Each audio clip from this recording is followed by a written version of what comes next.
George came to a tiny ruined house. Beside the house stood a white mouse with lots of baby mice. They were all squeaking. "What's the matter?" asked George. "It's our house," squeaked the mother mouse.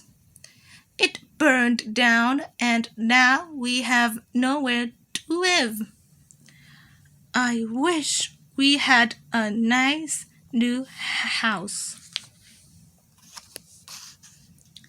"Cheer up," said George, and he took off one of his shiny shoes. "It was giving me blisters anyway," he said, as the mouse and her babies scrambled inside. The shoe made a perfect home for them. "Thank you," they squeaked. George had to hop along the road now, but he didn't mind. As he hopped, he sang to himself. "My tie is a scarf for a cold giraffe. My shirt's on a boat as a sail for a goat. My shoe is a house for a little white mouse. But look me up and down, I'm the spiffiest giant in town."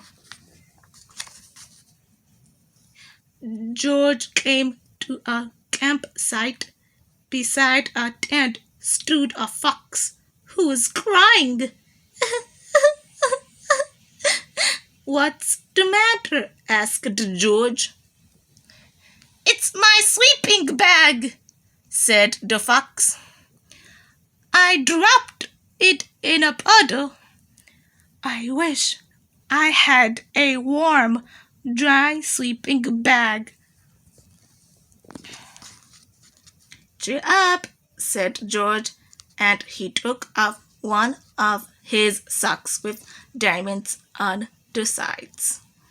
"It was tickling my toes anyway," he said, as the fox snuggled into it.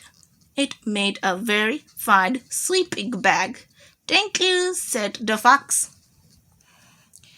George hopped on, singing to himself. "My tie is a scarf for a cold giraffe. My shirt's on a boat as a sail for a goat.